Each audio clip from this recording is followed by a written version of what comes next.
स्वागत है आप सभी लोगों का जो आपने अपने कीमती समय को हमारी इस वीडियो देखने के लिए निकाला है। हम स्टार्ट करेंगे हमारा पर्यावरण भाग 2 कक्षा 7 की भूगोल है। इसका पहला चैप्टर स्टार्ट करेंगे। पहला चैप्टर है पर्यावरण।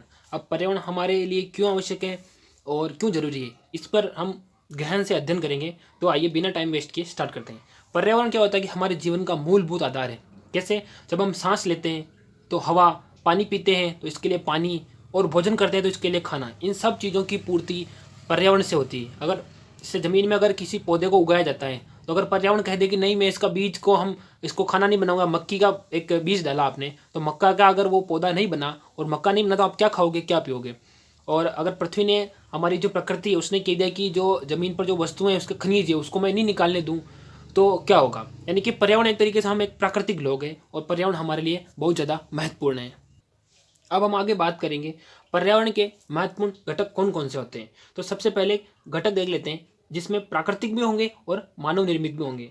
तो प्राकृतिक कौन से होंगे, यहाँ देखिए आप। प्राकृतिक में आएगा जैसे सजीव मंडल जिसमें पेड़ पौधे वगैरह और हम सब आते हैं। स्थल मंडल जहाँ हम रहते हैं। वायुमंडल जहाँ हम सांस लेते हैं, बारिश होती है उस वो। और जल मंडल जहाँ पानी वगैरह सब चीज़ें होती है। अब एक मानव निर्मित भी है। मानव निर्मित में क्या होगा? इमारतें हो गई, पार्क हो गया खेलने के अपने, पुल, सड़कें, स्मारक, अपने उद्योग और फिर अपने मंदिर वगैरह, जो सब चीज़ें उसके अंदर मानव निर्मित आ गई। अब मानव मानव क्या होगा? मानव जिसमें एक व्यक्ति या पूरा परिवार या समुदाय, गांव, धर्म, शैक्षिक जिसमें आप पढ़ते हो, स्कूल, आर्थिक में जैसे आप जहाँ से पैसे कमाते हैं, आपके पापा मम्मी जहाँ काम करने जाते हैं, राजनीतिक स्थिति जहाँ पर नेता वगैरह और सब संसद भवन वगैरह सब चीज़ें होती है। तो ये सब प्राकृतिक चीज़ें हैं और ये सब इस मानव निर्मित के अंदर ही आती है। अब आप भली भांति समझ गए होंगे कि पर्यावरण के कौन कौन से घटक हैं, जीवीय और अजीवीय, जिसमें सजीव और निर्जीव सभी आते हैं। तो इस प्रकार हमने ये चीज़ देखी। अब पर्यावरण यानी कि एनवायरमेंटल, एनवायरमेंटल शब्द ये फ्रेंच भाषा का शब्द है एनवायरो, और एनवायरोनेर इसको बोला जाता है, जिसका मतलब होता है कि पड़ोस, यानी कि हमारे पड़ोस यानी हमारे आसपास। अब हम बात करेंगे नेक्स्ट टॉपिक अपने प्राकृतिक पर्यावरण। प्राकृतिक पर्यावरण क्या है? यानी कि जो भूमि, जल हो गया, वायु, पेड़ पौधे, जीव जंतु, ये सभी प्राकृतिक पर्यावरण को बनाते हैं। इसमें स्थल मंडल, जल मंडल, वायुमंडल, जीवमंडल, इन सबसे आप परिचित हो गए। अभी मैंने आपको बता ही दिया। अभी पृथ्वी की ठोस भूपरपट्टी यानी कि जो पृथ्वी जहाँ हम रहते हैं उसकी जो ऊपर वाली परत को स्थल मंडल कहते हैं, जहाँ पर ये सारी क्रियाएं होती है, जहाँ पर अपना मकान भी बना हुआ है, स्कूल बना हुआ है।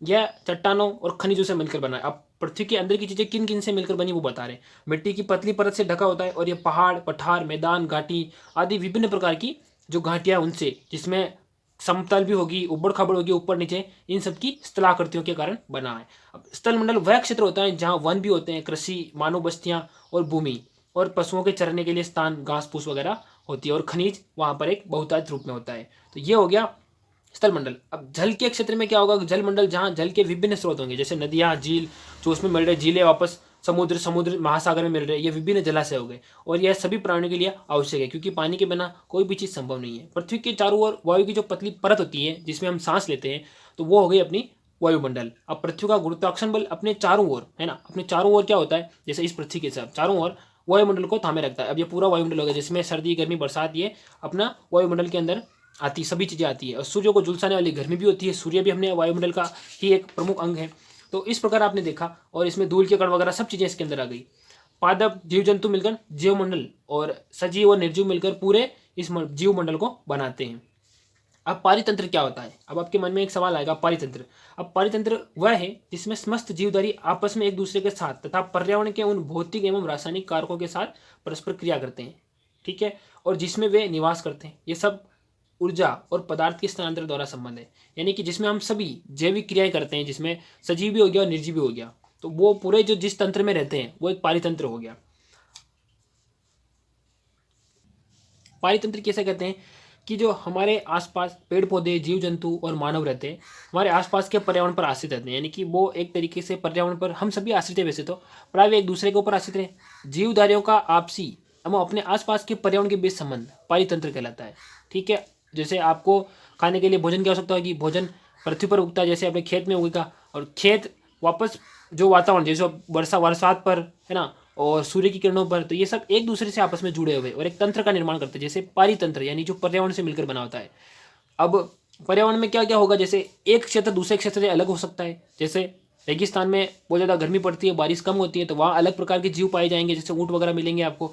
और जैसे आप जहाँ भी रह रहे हैं तो वहाँ आपका पारितंत्र कुछ अलग होगा, जहाँ या तो ज़्यादा बारिश हो सकती है या फिर बहुत कम बारिश हो। इस प्रकार की चीज़ें पारितंत्र के अंदर आती है।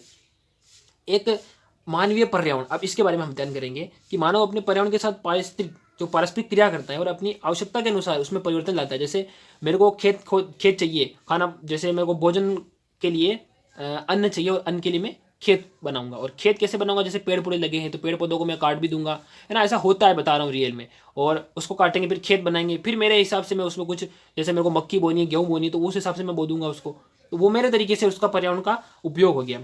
प्रारंभिक मानव ने स्वयं को प्रकृति के अनुरूप बना लिया था। जैसे प्रकृति चल रही है उसी के अनुरूप अपने जीवन को ढाल लिया था। उनका जीवन सरल था और आसपास की प्रकृति से उनकी आवश्यकताएं पूरी हो जाती थी।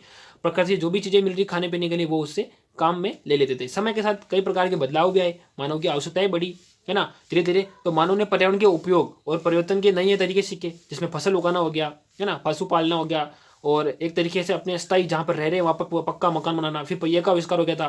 फिर आवश्यकता से अधिक धन उपजाया जाने लगा तो उससे फिर बेचा जाने लगा, और एक वस्तु से दूसरे वस्तु को लेने के लिए वस्तु विनिमय चला, व्यापार आरंभ हुआ, है ना। इस तरीके से औद्योगिक क्रांति आई और बड़े पैमाने पर जो एक सब काम होने लगा, मांग बढ़ी और धीरे धीरे ये सब औद्योगिक क्रांति एक तरीके से शुरू हो गई पूरी जगह। अब इस तरीके से क्या होगा कि एक पर्यावरण में एक समरसता पैदा हो गई, यानी कि एक साथ उसको बहुत सारी चीज़ों के रूप में काम में ले रहे हैं अपन।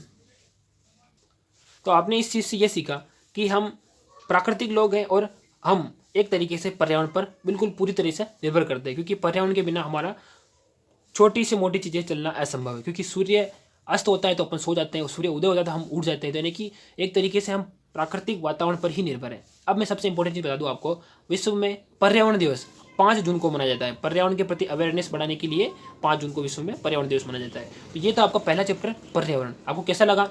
अब आप चाहो तो मैं इसके क्वेश्चन आंसर यहीं पे करा देता हूँ, और थोड़े बहुत आपको भी मेहनत करनी चाहिए। पारितंत्र क्या है? पारितंत्र मैंने बताया आपको, वहाँ उधर से लिख लेना है। फिर है प्राकृतिक पर्यावरण से आप क्या समझते हैं, जहाँ हम रहते हैं उसके बारे में लिख लेना पूरा। पर्यावरण के प्रमुख घटक बताई दिए मैंने, मानव निर्मित और उद्योग वाले, मानव वाले वो प्राकृतिक लिख लेना। मानव निर्मित पर्यावरण के 4 उदाहरण दिखाना, लिख लोगे आप। स्थलमंडल क्या है, जहाँ हम रहते हैं वो स्थलमंडल। इसी प्रकार जीव के प्रमुख घटक 2 बता देना। जीवमंडल क्या है, जहाँ पर अपन सब रह रहे हैं, है ना। अब इसमें इनमें से कौन सा प्राकृतिक पर्यावरण, यानी कि मैं इसमें सवाल आंसर नहीं कराऊँ तो अच्छा रहेगा, क्योंकि मैं सारे सवाल आंसर करा दूंगा तो आप केवल सवाल आंसर ही करोगे। इसमें पूरी वीडियो को एंड में देखोगे और सवाल आंसर करके चले जाओगे। लेकिन यहाँ हम पहला फोकस रखेंगे सीखने के ऊपर, ठीक है। तो मैंने कोशिश की है कि आपके लेवल, 7वीं कक्षा के लेवल के हिसाब से पढ़ाने की। आई होप ये वीडियो आपको अच्छी लगी होगी, और हमारी ऐसी वीडियो पढ़ने लायक जो आपकी मैथ्स की हो गई, वो दूसरी सब्जेक्ट की, आप आई बटन में देख सकते हैं। और जाते जाते डिस्क्रिप्शन चेक कर लेना, वीडियो को लाइक कर देना और चैनल को सब्सक्राइब कर देना। मिलते हैं अगली वीडियो में, बाय बाय।